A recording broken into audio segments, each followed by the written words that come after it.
Episode 60 of the Jack Halford podcast, live from the studio. This week I have completed the task that I started last week, which was to make my brother a journal. I've literally just finished this. As you can see, nice little note in there telling him what a journal is for. Not sure he's ever had one before. It's just a place where he can write his thoughts down. I'm pretty happy with it. Yeah. I think there's a lot of men that need to do that. Need to write their thoughts down on a page. I've been lacking this week with that because I've been waking up every single day, Monday to Friday, running around 2 miles. First day I could only run about 1 mile because there was floods, but I've been getting up at 6:30 every single day and consistently running 2 miles every day after an ice bath. Fantastic. Breaking the ice as well to get in the ice bath. And yeah, it's been a really good week because doing that is giving myself some structure. I've been straight in the studio every day, making things, including videos, paintings, this journal, and this really odd thing here, which is kind of supposed to be like mesh. Basically, I want to start making my own paper, and I thought, right, how do I do that? Well, you get a bunch of old paper. I'm collecting it and ripping it up. I'm going to fill this with water, make it into a sludge, a pulp, which then you can press onto something. Like you could just press it onto board with fabric over it to give it a texture. But a good method is to sort of get a mesh and make a wooden frame and then put all of that in there, put a bit of pressure on it, and then that gets all the water out. So I decided, I don't have any mesh. Let me perforate a bit of cardboard and then seal it and see if that works as a kind of mesh for this thing. I don't know why. But then as I was doing it, I was like, this is a nice way of drawing, a nice way of creating an image. And I'm sure I've seen images made before by making perforations in things, just making holes. I suppose it's like collage when you're tearing and ripping an image. So I may start using this as a way of drawing, as a way of making new images and generating new ideas for my paintings and works in themselves. I do enjoy using materials and thinking about paper and how fragile it is. I think it will be fun, especially now I'm going to start making my own paper. Then I can really start to control the way the paper looks, if it's made to have holes in it to start with, and all of that kind of thing. Because I suppose what I could start doing is carving into things like this MDF here that I carved into, and then gave it a polyurethane varnish so I could make prints from it and then wipe it down. It's much like a colograph. How you would lay objects down onto a board and then give it a layer of shellac, or you could even just use like PVA glue to create little valleys that you could then go over with some kind of other sealant and then make prints from. There's so many different ways of making work. It is truly amazing how many ways you can make work. Oh.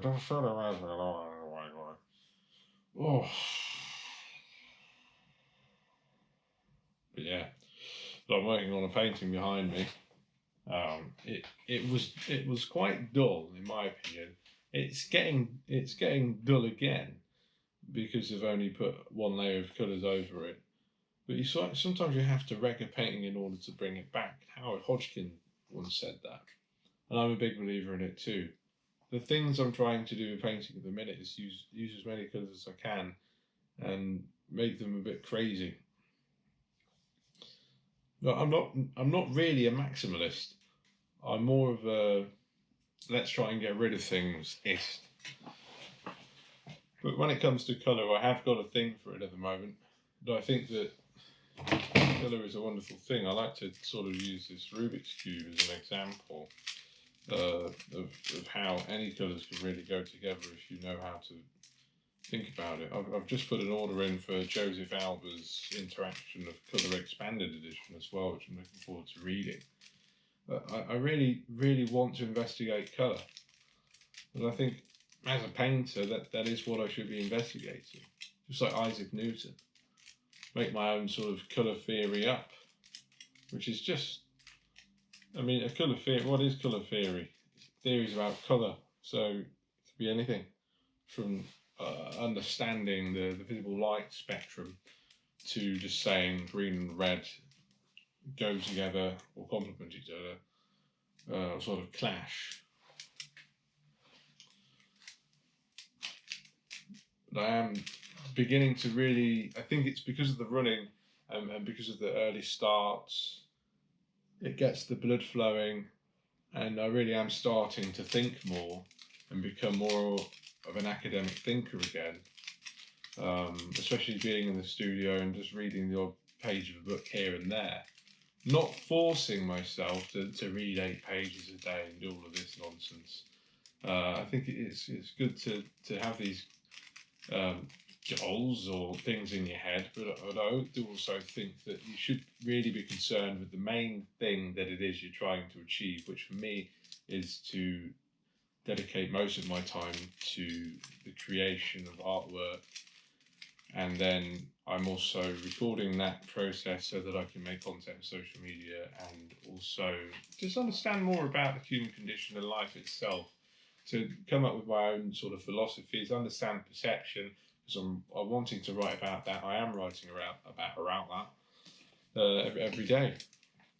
What I've come to understand about my work is that it is trying to look at mortality from a different perspective to the usual one that we're used to, I suppose, in a way. In a way, because thousands of years ago, memento mori was more of a common phrase. You know, don't forget that death is always lurking around the corner and tomorrow is never guaranteed. These are the reasons you should get up. It shouldn't be a sort of a pessimistic way of thinking, but more of an optimistic, shove up the arse, look, get up, you fucking twat bag, and go and do something with your life, because it's only short. Stop worrying so much about what's going to happen, especially if you live in the UK. We can't even get done for tax stuff, you know. You might get a fine. No one's really put in prison for that stuff over here. It's more in America. We have so much freedom. Just take the plunge and go and do some weird business, and if it fails, you've learnt something and you try again. I'm failing all the time in the studio. Things don't go to plan, but often when I get something that wasn't planned, it's actually more interesting than what I thought was going to happen in the first place. And that's how you develop. That's how you come to understand the materials you work with more and become an expert in your field. Not by constantly getting things right, but by failing and sort of fine-tuning things. Trial and error. Trial and error. Okay.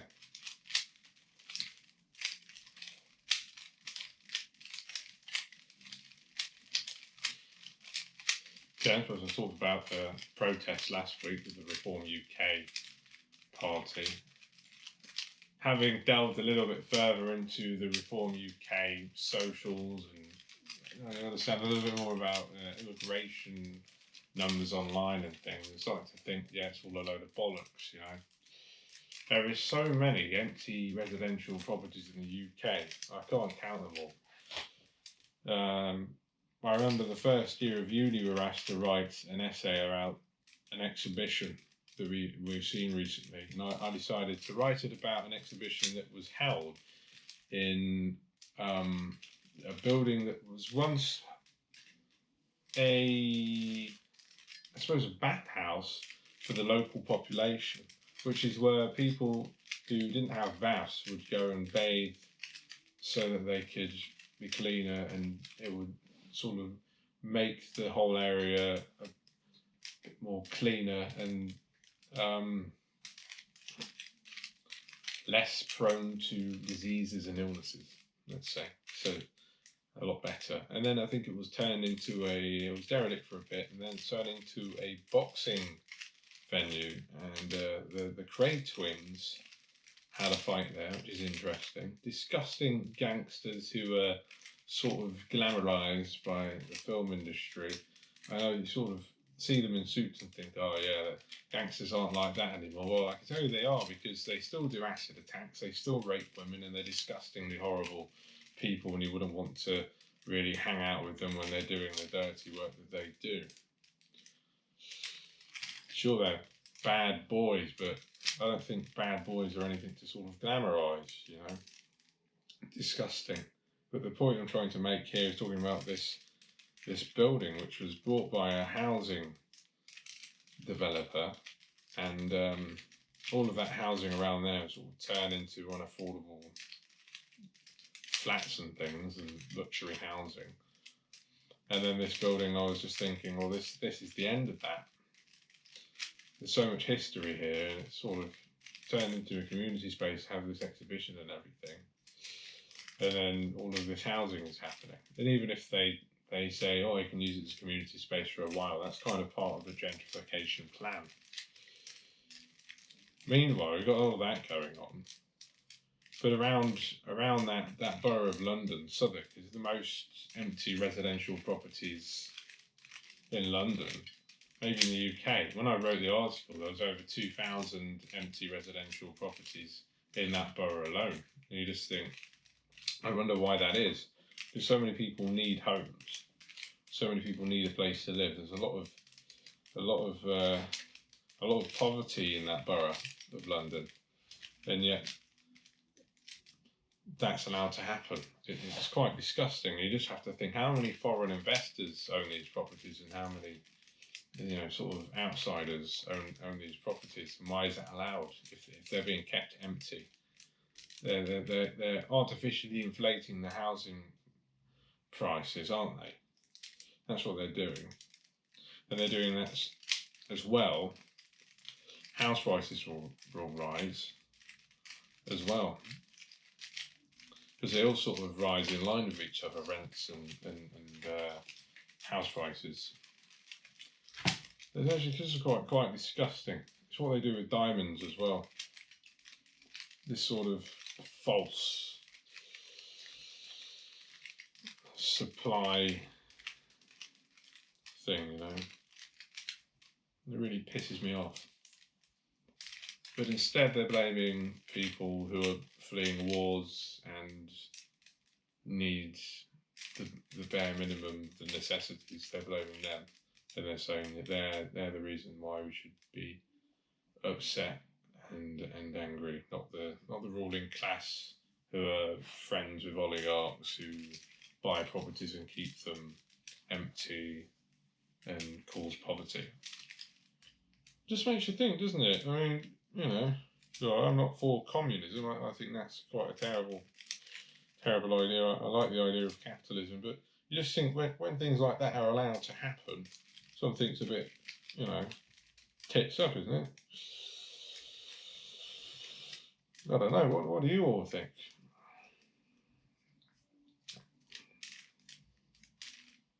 Obviously, we need a cap on rent.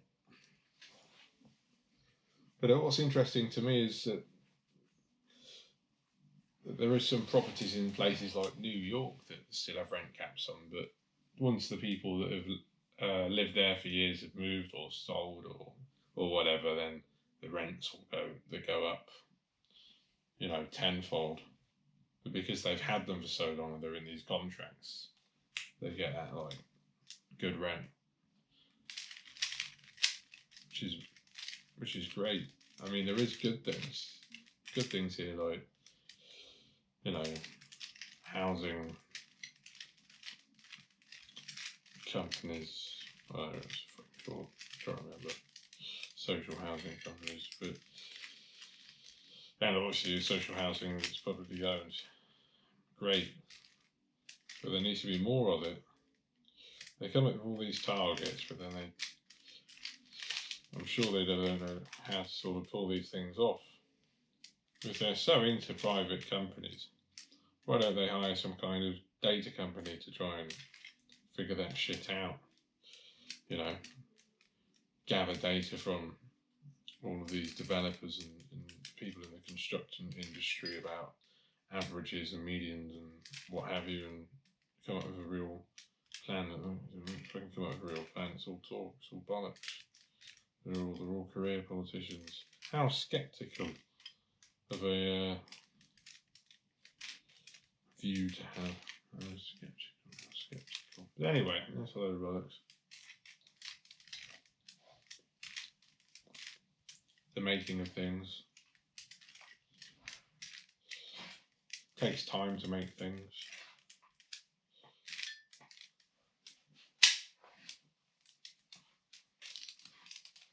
But I think I enjoy it. Takes a lot of time to build a house, but actually not as long as you think it would take once you're building it yourself. It's amazing how fast a house can come up. Another bad thing, I suppose, is houses being built on floodplains and things. Places that are prone to flooding. That's quite bad. This is what you don't want. You don't want houses being built on land that's prone to flooding now or in the future. So there really has to be some research done to where flooding might happen in the future.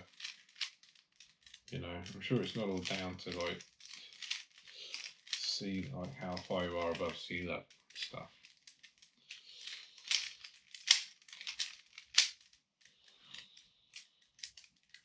There must be other factors. Because I always thought, global warming, I've got a good hedge against that. Move to somewhere like Buxton, somewhere high up on a hill. But of course, there's flat bits of the hill. Then there's springs and things up there.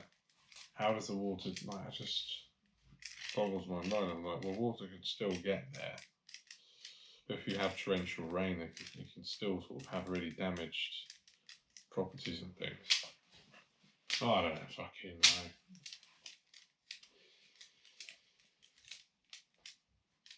But, yeah, global warming is a real issue. Or issue. As some people say that word. Tissue. I think tissue paper is like just a really odd thing. It's sort of weird how we're all just rubbing shit into our arses and then washing our hands to make sure that we don't have shit on them. Meanwhile, we're sort of running around with residue of shit on our arses. Surely we should be washing them with water and soap everywhere like they do in other countries. I just feel like it's a big industry. It's a conspiracy to keep our arses not that clean. The TP conspiracy. I think South Park even made an episode about that.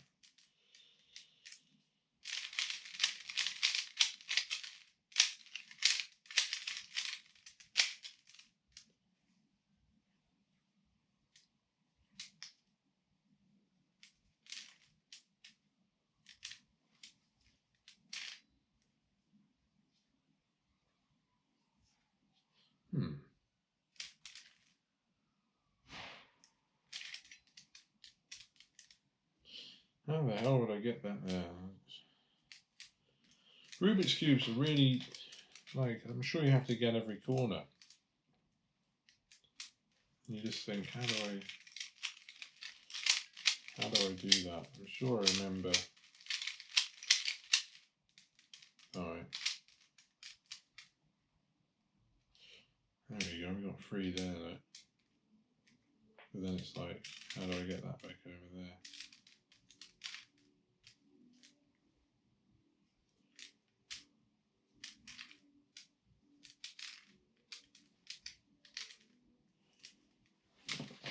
Very difficult to try and do one of these.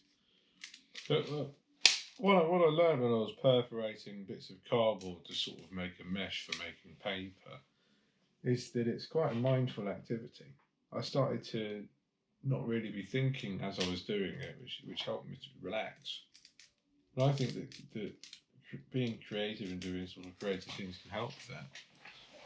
I'm sure I heard someone say just the other day that anxiety can cause you not to be able to be very creative.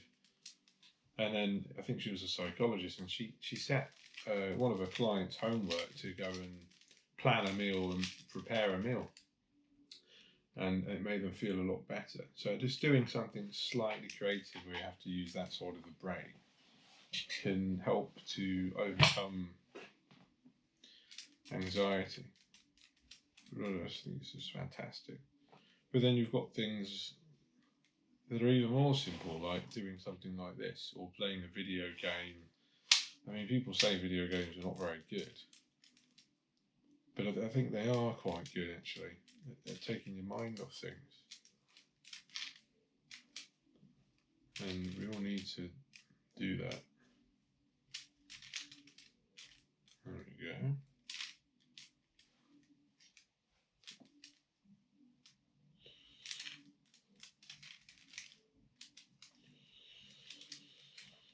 How do you do Rubik's Cube? I don't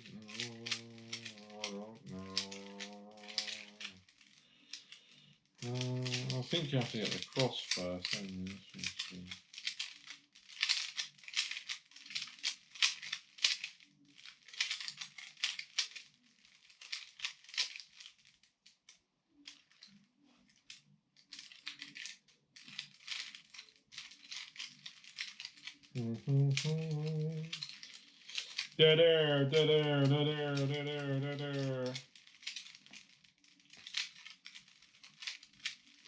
What are some of the most funkiest colour combinations there is?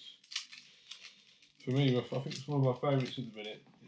It's painting behind me where I've got orange, pink, blues, yellows, purples, all in there smashing it out. And then some of those purples look like black, but they're not black, they're purples. See, what you want when you're trying to paint black, you sort of got to think about all of the colours around that black, and then all the different colours you're trying to use to make it look black. And I think Prussian blue and alizarin crimson mixed together make a good black, I think. You can add some actual black pigments in there, paint in there. Lamp black, ivory black, it's quite nice to use lamp black or ivory black.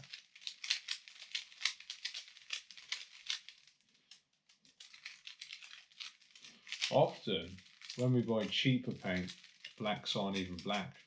They're mostly made up of blue pigments. I think black pigments are more expensive. You wouldn't think that because surely you can just burn vegetable matter, plant matter, and turn it into carbon. Well, it isn't just burning things. You have to sort of heat them up in a certain way, I feel like.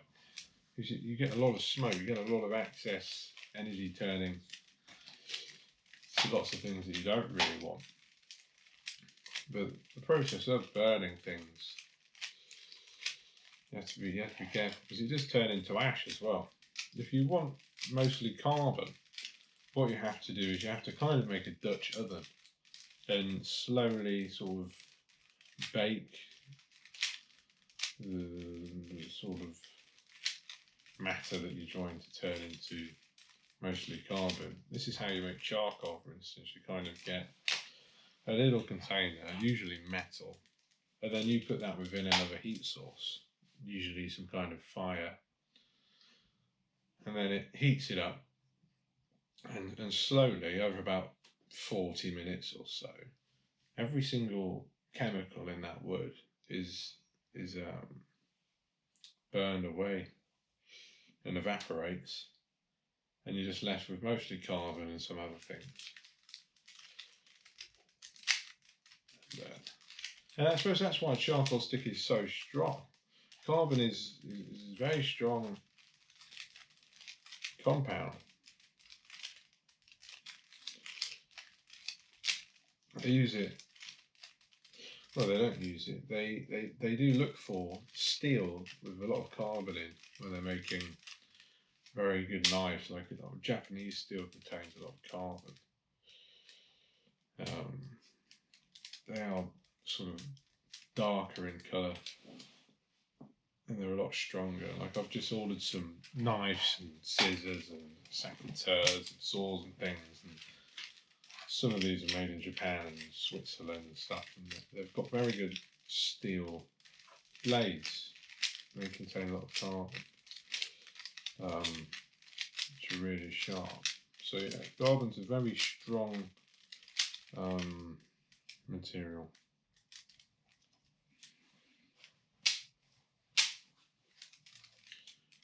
But I have tried to make oil paint from that before, and it can be quite difficult. And I think what I'd have to do is find some kind of additive, maybe like an emulsifier, you could say, to help mix it with the oil, to help it bind with it. I suppose you call it an emulsifier. I think so that you can make it more handleable.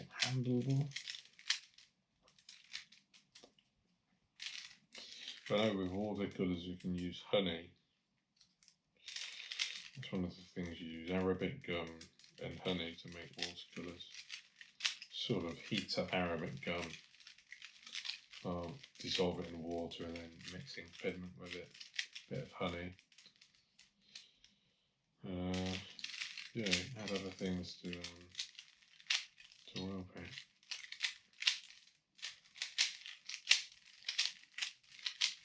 Binders. You don't want fillers in there that are making the paint less sort of densely full of pigments, so you've got less of a brilliant colour. You want to try and use mostly just your binding material, which is usually cold pressed linseed oil for me, and then the pigment. But I do think more artists should try to understand what paint really is. They should all be experimenting with making their own paint and researching how people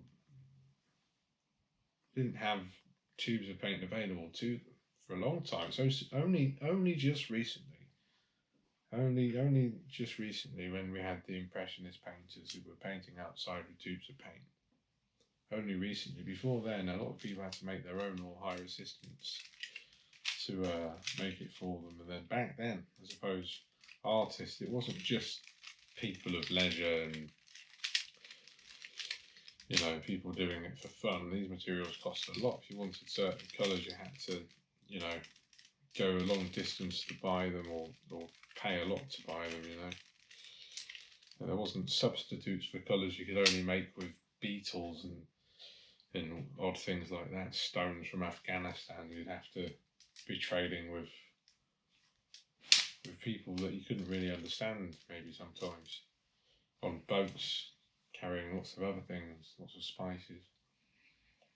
Seems like a really romantic thing. I'd like to go to bazaars in Morocco, in places all over, and just have a look and just try to think about how painters would have used to travel to lots of different locations to buy colours. It's a part of the history of the trade. And I don't think it's really seen as a trade anymore, but more of this sort of romantic idea of an artist, blah blah blah, smoking a cigarette, doing a silly line on a canvas. But it was more of a sort of a sacred thing, I think. Painting as a sacred thing, as a sort of highly religious thing, as a spiritual thing, These people who can paint, who can communicate ideas in a universal language so that people can understand what they're trying to say. To be able to draw, to be able to paint life symbols and things that everyone can understand no matter what language they speak is a skill like no other. If you can draw something that represents a place that you are trying to get to, and you show it to someone and they instantly know what it is.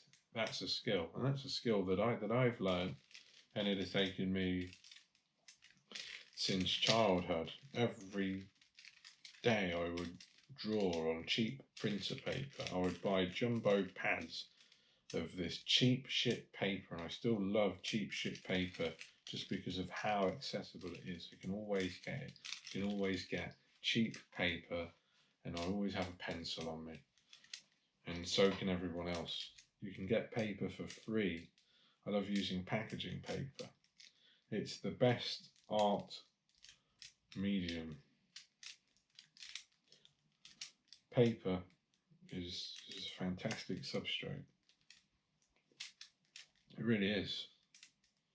It's fragile, but it's also strong. It can withstand a lot. We find paper behind plasterboards and things in houses hundreds of years old. Money has been made in paper for years and is still fine. Laws on animal skins things, but still. You've got the Egyptian paper as well. What's that called? P something. I can't remember. But it's just fascinating, it really is, to think of all these.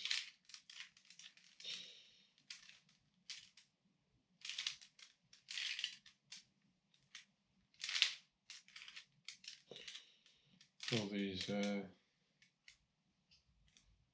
we go.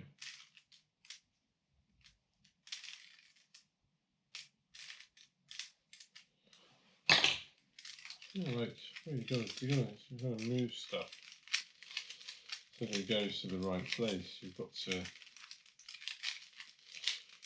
fiddle with something behind the scenes so that it can come to the front of this Rubik's Cube. It's a good metaphor. Maybe for like the foundation of anything. Any single thing on the planet needs to be fiddled with in order to be able to sustain something. Sometimes you have to repair things, you have to patch things, fill things.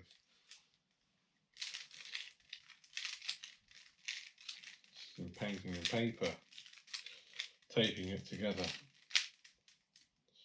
But I like how the Japanese do that.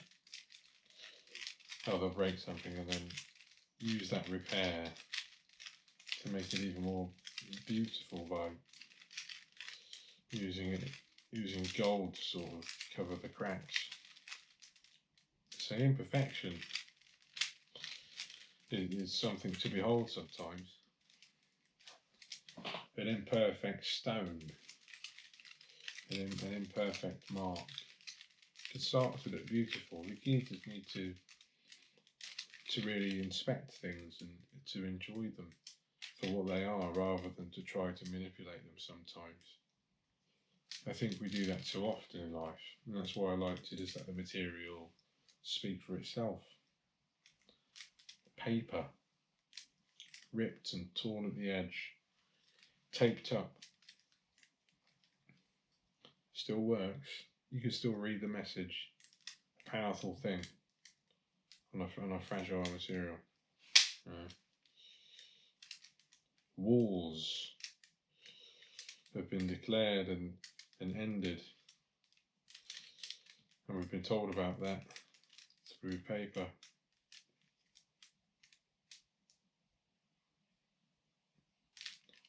Books. Billions of people look at paper every day, touch paper every day. Probably the most touched thing, apart from our penises as men.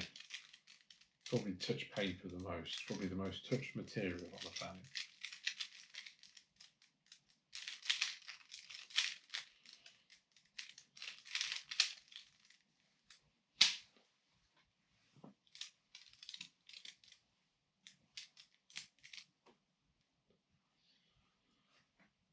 That's another thing we touch a lot with the phones. I better just plug this in actually, so that it can keep on recording. I've got more to say. That's what I've got to say. Yeah. When this comes out Sunday, it's a film that a filmmaker from London has made of me. He's called Jack Dunn, and his work focuses mainly on people interested in the mental health, men's mental health.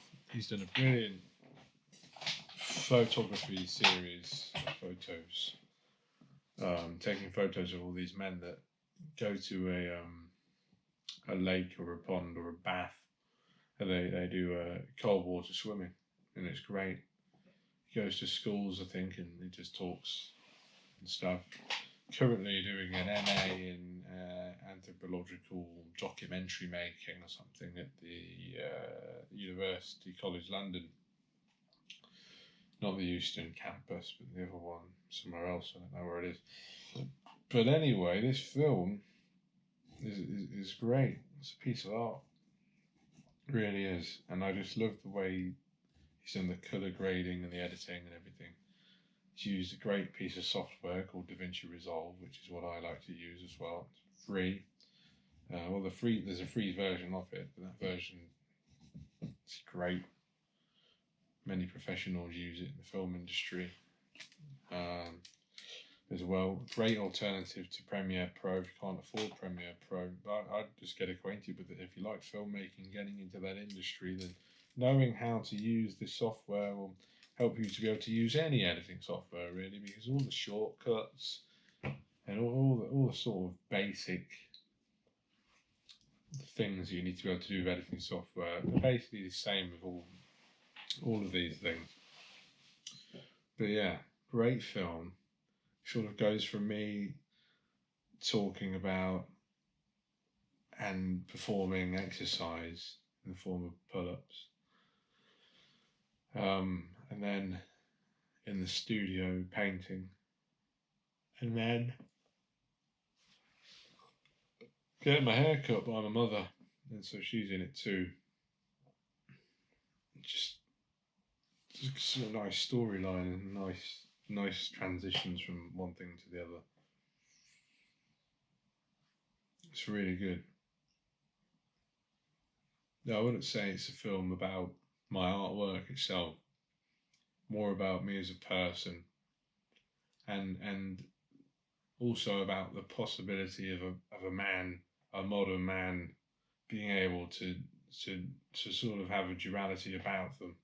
So not just to have to be this ball of anger, but instead someone that's able to take part in sort of traditionally masculine things, like going to the gym and doing heavy weights and all of that kind of stuff, but also to be able to get in touch with the creativity, to be able to put pen to paper, paintbrush to canvas, to inspect our imagination, our mind, subconscious, and to explode like all over the substrate, and then having a conversation with my mum sort of actually shows the relationship that I have with her. We're quite close, I think, and yeah, that's so it starts out as the lone person who does this sort of exercise by themselves, and then goes into the studio where it was sort of thoughtful, considered, and this is something that he's doing not just for himself but for all people, because artists aren't necessarily just making work for themselves, although I would argue that that's the best work you can make, is the work that you enjoy making the most. But we are making work that is meant to be seen by other people eventually, after it's done, after it's finished. We like to put it on a wall. So I suppose it's alone, and then it's sort of almost with people, making stuff for people, and then at the end there, it's, oh, I am with a person, and this is one relationship I have with the mother, and it's changed because of events that have happened in recent history, and we sort of talk about that, and it's nice, and you should watch it if you haven't already. It will be out on Jack Dunn's Instagram and my Instagram, so have a look at that. That would be in the description of this video, or follow the link to the podcast website, and you'll be able to find a link to that Instagram there somewhere. But it's Jack T. Halford, that's the handle, or just search Jack Dunn filmmaker on Google or something and you might find it. I don't know if he's releasing it on YouTube or VMO or whatever. He's also got another account called Faces and Places, and that's, I think, where he posts all of his creative work. Very talented individual, very thoughtful, considered work, really good. And what's nice is to be around. I mean, even today I went and did some modelling for a friend who has a clothing company, and gave me this hat actually, and a t-shirt I've got somewhere else that makes great quality clothing. But what's nice about hanging out with people like this, it gives you that enthusiasm to get back into it. I like to be around people that think they want to do something and then actually follow through with it and do it. I don't think it's that difficult to do things. You just fucking start it. It's shit to begin with. It gets slightly better. Then before you know it, you're an expert in your field and you're starting to make quite a lot of money doing it. You can do anything. It's just like when I was talking about that psychologist / philosopher last week, Bruce, the German philosopher, and how he was like, pleasure being the cause to an effect, or an action. How infants will do something, and then they realise they're a person that can do stuff, and then they do it again, and they repeat it again, and it's that action that we need to start doing. We need to start doing in adulthood too, where we try things out and we realise, we can do that, and we can cause this effect, and if we keep doing it and practicing that, we can really master things.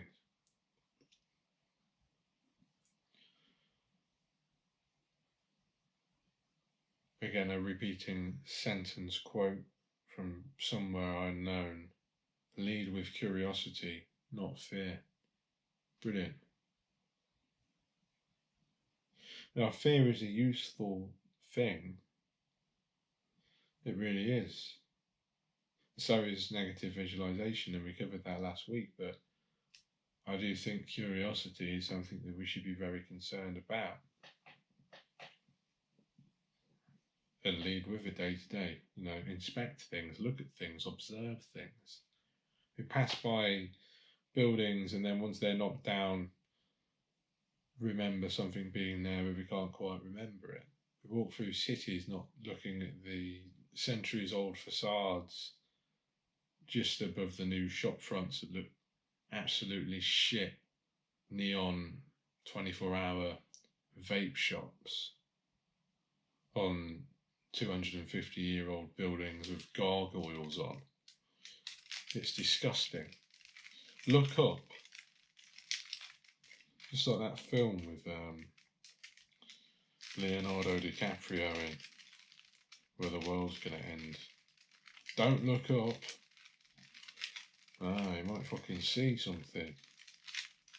You might fucking see something and start to believe it. Believe that when you look at stuff, you start to have more of an understanding of what reality really is. And when you don't, that's when you need to be careful.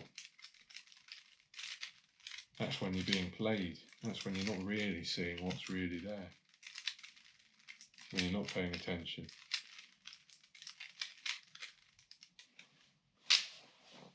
But I think it's important to see what's really there. That's why I'm an artist. You've got to look at things. You've got to look deeper into things. You observe things, spectate, view. What other words can we use for looking at stuff? Glassing. Throwing your eyes gaze onto some shit. Throwing your eyes gaze onto some shit.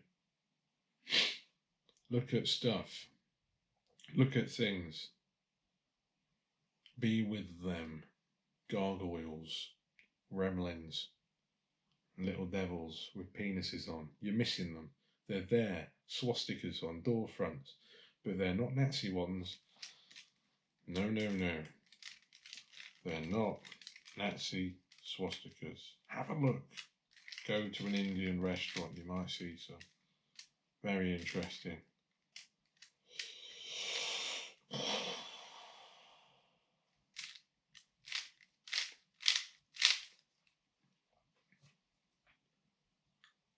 And just to be playing with something, doodling, creating a book, drawing,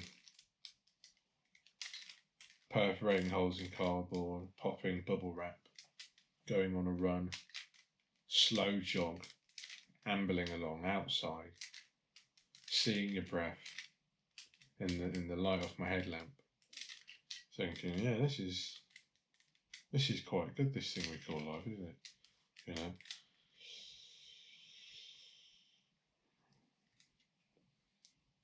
You're gonna get people that think it, it's take it for granted. I reckon.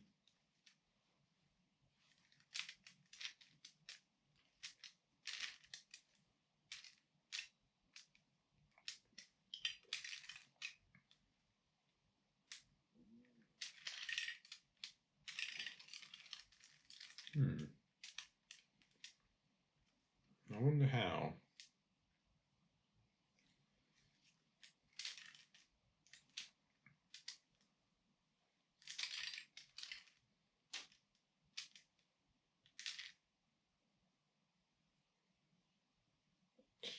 I get that back to where I wanted it to get. To there. Interesting.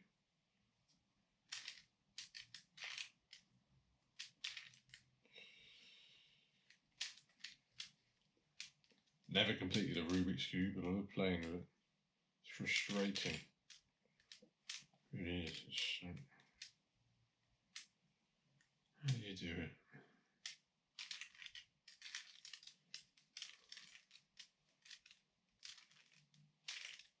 There we go. I think you want something like that. And then you can start attacking the sides properly, I think. I'm sure you've got that.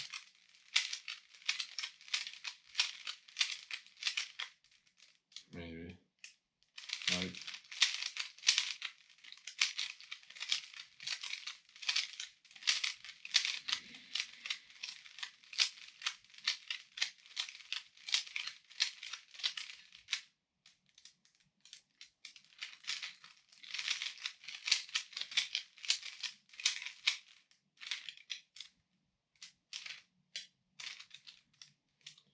No, no.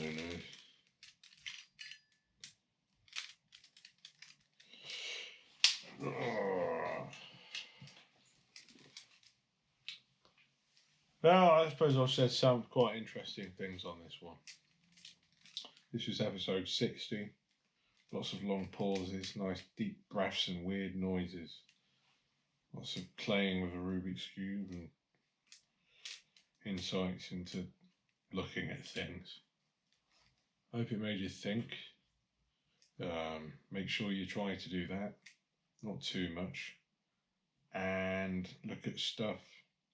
Eat healthy. Don't smoke because it's fucking bad for you and stink. And it makes you less good looking. Not that I think you are, but anyway. Important.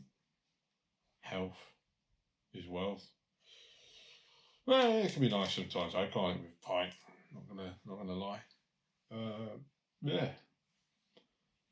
Well, last thing. try some weird coffees, because there's really nice coffee today. And it wasn't from these people that sent me some coffee. I went out and bought myself some at my favourite cafe. And it was something called controlled co-fermentation, which is where the person that's producing the coffee, I think before it's, well, it is before it's roasted, they get the coffee cherries, the green coffee cherries, and then they add or mix in somehow specific bacteria and yeast from fruits to give it those flavours into the beans. And this was just, it's incredible. It was like an IPA when I had it, and I was just like, this is something really special and unusual, because often you see tasting notes on the coffee and you just think, I can't fucking taste that. You see it on a wine too, and you're just like, this tastes like fucking wine. I can't taste the difference. But that, I'm just like, yeah, it's worth £6.50. It's like, yeah, that is worth £6. It's about 100 and something quid for a 250 gram bag though. I'm not about to go and cop that unless I win the bleeding lottery, that's for sure. But yeah, try something new that you never had before. You've probably got loads of stupid New Year's resolutions that aren't very fun, and then are going to be hard to keep, and then you'll fall off the wagon, and then you'll be upset at yourself. Well, you're not going to be upset at yourself if you do it. Try something new and you like it. Oh yeah, one of my ones was just to rest more. I think that's quite a good one, because I don't think people rest enough, so have a go at that. Take that one. Yeah, I'll see you next week, everyone, and have a good one. Don't be a tart, and check out my film and that. Ta-ra.